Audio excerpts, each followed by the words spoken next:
9-savolga ham bir qaranglar. Bu ham tipi o'zgarib ketdi siz uchun qaysidir darajada. Mana bu berilgan gapda ushbu ya'ni belgi o'rinda, drop belgisi o'rinda qo'llash mumkin bo'lgan bog'lovchi vosita anglatuvchi mazmunni yozing deyapti. Endi qarang. Mazmunni aniqlang deyapti. Xo'p, qarang.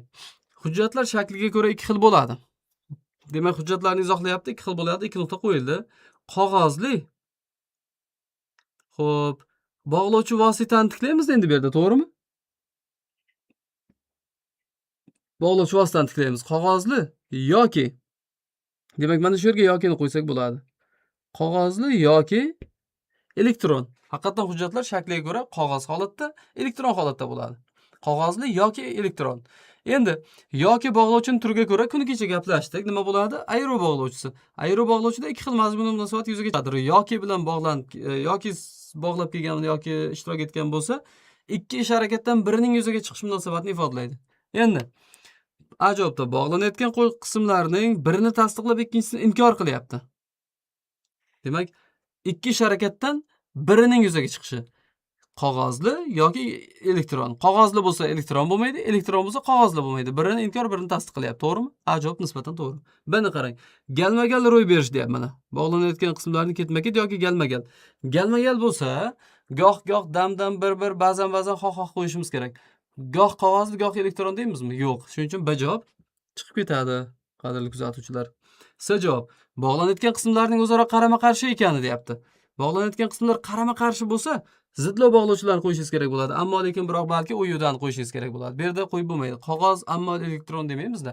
Yo'q. D-da bog'lanayotgan qismlarning tenglik biriktiruv munosabati. Tenglik biriktiruv bo'lsa, bu biriktiruv bog'lovchilar o'sha va hamda uyuda singari bog'lovchilar bog'lash kerak yoki bilan. Bular ham xato. Demak, javob birini tasdiqlab, birini inkor qilib bog'lab kelyapti. A javobda aks etgan. Yaxshi.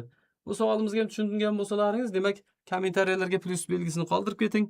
Tushunmagan bo'lsangiz, mayli, tushungan bo'lsangiz nima yo'q, tushunmaganlar yozib ketsin shu savolni qanday chiqarish kerakligini. Demak, keyingi imtihon savollarida deylik bu yerda yokin so'ragan bo'lsa, ayro bog'lovchi sifatida biriktiruvni so'rashi mumkin, zidlovni so'rashi mumkin sizdan, inkorni so'rashi mumkin, o'rinda kelsa bo'lsa esani so'rashi mumkin, uyudan so'rashi mumkin, ergashtiruvchi bog'lovchining har bitta turini so'rashi mumkin, sabab, maqsad, aniqlov, qiyoslash, chonishtiruv yoki shart bog'lovchilari barchasini so'rashi mumkin. Demak, siz bu yerda faqat yokiga o'xshagan ayro bog'lovchisi emas, barcha turdagi o'sha ham teng ham ergashtiruvchi bog'lovchi turlarini kutishingiz kerak bo'ladi. Yaxshi.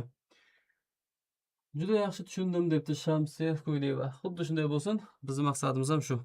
9-savol, ikkinchi yo'nalishda, endi ikkinchisi sal boshqacharoq. Drop belgisi o'rnida qaysi bog'lovchini qo'llash mumkin?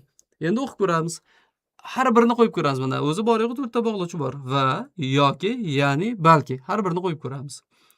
Kesimlarga alohida urg'u qaratasiz bunday paytda. Agar u bevosita elektron hujjatni jo'natuvchi va axborot vositachisi tomonidan jo'natilgan bo'lsa, va desak, ma'no chiqdimi? Yo'q. Xo'p, qarang, endi yokini qo'yib ko'ramiz B javobda. Agar u bevosita elektron hujjatni jo'natuvchi yoki uning axborot vositachisi tomonidan jo'natilgan bo'lsa, yoki bo'lsa bu ikkovidan biri bo'lishi kerak. Bu yerda jo'natuvchi yo'q, yoki to'g'ri kelmayapti. Sizga qarang. Agar u bevosita elektron hujjatni jo'natuvchi, ya'ni uning axborot vositachisi tomonidan jo'natilgan bo'lsa, ya'nini qo'ysa bo'lyapti mana. Chunki mana bu yerda elektron hujjatni jo'natuvchi biroz noaniqroq bo'lib turgan edi. Birozga noaniqroq bo'lib turdi. Ya'ni qo'llangandan keyin uning axborot vositachisi tomonidan degan qism bizga yana ham aniqroq bo'lib ketdi. Demak, o'sha aniqlash munosabatida ishlatilgan bog'lovchi vosita ya'ni hisoblanadi. Demak, hujjatni jo'natuvchi, ya'ni uning axborot vositachisi tomonidan jo'natilgan deyapti-da. D javobda balki o'z-o'zidan qo'yib ko'ring, chiqmaydi. Demak, xo'p, nima deymiz o'sha milliy sertifikat savollarida bog'lovchi vositalarni qo'yish masalasi ham katta bir masala bo'lib keldi. Xuddi shunday bog'lovchi vositalar bilan birga siz yuklamalarni ham, ko'makchilarni ham o'rganish uchun bizni Telegram, Instagram, YouTube sahifalarimizga albatta obuna bo'lib qo'ying. Shunga o'xshash test masalalarga to'xtalib, batafsil sizlar bilan bo'lishib boramiz. Xo'p. 41-savol. Demak, 41-savol. Kiritma vergul bilan ajratiladimi deyapti? Ha, kiritma vergul bilan ham ajratiladi, kiritma qaus bilan ham ajratiladi, kiritma tere bilan ham ajratiladi. Demak, qachon qanday holatda qaus, qachon qanday holatda virgul, qachon qanday holatda kiritmada tere qo'yilishini keyingi video darslarimizda o'tishimiz mumkin. 41. Berilgan sodda gaplarning mazmun va grammatik jihatdan bog'lanishini to'g'ri tahlil qiling. Bunaqa savolni ko'rmagansizlar. Ya'ni bu tipdagi savolni aniq aytaman, ko'rmagansizlar. Xo'p, bitta nima deydi? Ko'rganlar bo'lsa plyus belgisini qoldiring. Ko'rmaganlar bo'lsa minus qoldiring. Mana shunaqa tipdagi savol bu bugungi kundagi katta bir yangilik bo'lib ketdi desam ham to'g'ri bo'ladi. Xo'p. Lekin hammasi ham baribir o'sha grammatikaning ichida. Faqat shakli o'zgaryapti-da. Mana shunga e'tibor berasizlar. Ya'nidan keyin virgul qo'yiladimi? Yo'q, ya'nidan oldin qo'yiladi.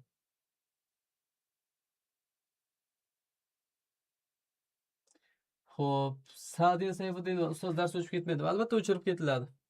Chunki saqlab olinayotgani yo'q. Bizni primoy jonli efirda kuzatib borayotganlar uchungina manfaatli bo'ladi darsimiz. Yaxshi, demak ko'pchilik bunaqa savollar ko'rmagan, ketdik. Qani qaranglar. Berilgan sodda gaplarning mazmun va grammatik jihatdan bog'lanishini to'g'ri tahlil qiling debdi. Ketdik, qaraymiz. Bu yerda 3 ta gap berilgan, 1, 2, 3. A, B, S, D, E, F 6 ta o'nga nisbatan davom berilyapti. Ya'ni gaplarning davomi. Mana bu 1, 2, 3 gapning birinchi qismi. A, B, S, D, E, F bular gapning davomi, ya'ni dumi. Ikkinchi qismi. Xo'p, har birini qo'yib ko'ramiz. Endi qog'ozga tushirilmagan ilm unutilib ketadi. Mana shunga uyalib yerga qaraydi desak bo'ladimi davomida? Yo'q. U bilan suhbatlashish ko'ngildagi g'amni yuvadi desak bo'ladimi? Yo'q. Tuproqqa cho'p bilan yozilgan yozuv kabi unutiladi desak bo'ladimi? Ha. Demak, mana bu S 1 ga to'g'ri kelyapti. 1 S. Va S ni mana bu yerda o'chirib qo'yamiz. Altdan bir raqam qo'yib qo'ydik mana. Ikkini o'qiymiz. Odobli odam tabibga o'xshaydi. Endi tabib degan qism bo'lish kerak bu yoqda. Xuddi ingliz tilida ham bor, bu reading degan masala. Shunga o'xshagan narsa-da endi bu. Odobli odam tabibga o'xshaydi. Tabib bemorni davolaydi degan gap bor, mana qarang. Bu ikkinchisida. Demak, 2D bo'ldi mana. Ikkinchi to'g'ridan D ni yozib qo'yamiz. 3.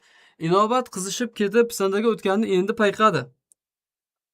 Payqadi. Xo'p, F qarang, qilgan ishidan pushaymonligini bilganlarni kelgusi avlodga yetkazish, yozib qoldirishga harakat qildik. Yo'q, xato. Qilgan ishidan pushaymonligi bilinmas edi. Qarang, inobat qizishib ketib sandaga o'tganini endi payqadi. Qilgan ishidan pushaymonligi bilmas edi. Bu ikkalasi bir-biriga qarshi gap bo'lib qolyapti. Bu kirmaydi. Inobat qizishib ketib sandaga o'tganini endi payqadi. Natijada uyalib yerga qaradi. U pisandaga o'tdi, qizishib ketib, har xil gaplar gapirgandan xijolat bo'lib, uyalib yerga qarayapti. Bu uchinchisi. 3A, ya'ni uchinchi gapga mana bunaqa A javob yozib qo'yamiz. Endi qadrli kuzatuvchilar, mana bu A savoliga qaraymiz. Raqamlangan gaplarni harflar orqali belgilangan gaplardan qaysilari bilan o'zaro moslashtirilsa, mana moslashtirildi. 1C, 2D, 3A deya. Moslashtirilsa, qilib bo'lindi. Qo'shma gaplar orasida sabab oqibat munosabati yuzaga keladi. Ko'ramiz qani.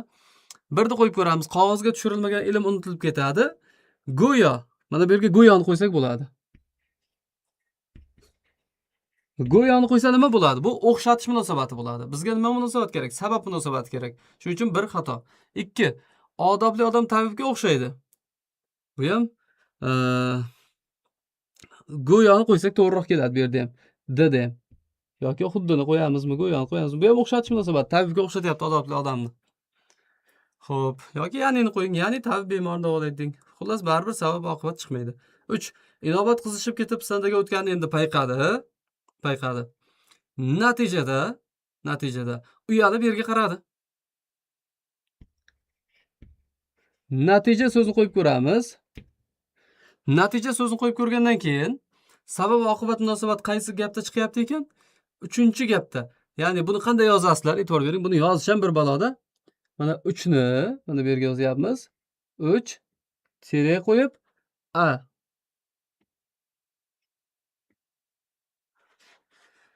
Qirq birinchi savol, yangilangan tipdagi savolni kim tushungan bo'lsa bitta qo'llab-quvvatlab qo'yinglar yoki tushunganlaringni bildirib qo'yinglar kommentariyada.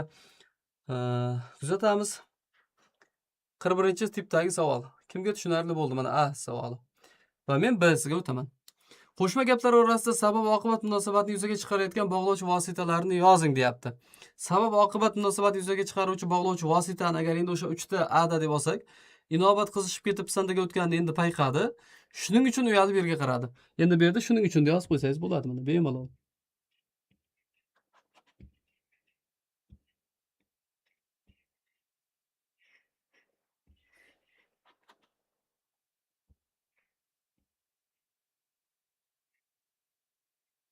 Xullas mana shunaqa gaplar. 41 savol tushunganlar bo'lsa, yaxshi. Tushundik deya kommentariy qoldiring. Rahmat. Manfaatli bo'lgandan, nafimiz tekkandan biz xursandmiz. Xo'p, yaxshi. Davom etamiz sizlar bilan. Yaqinroq kelasizlar. Xo'p. Muhim qismlardan biriga yetib keldik.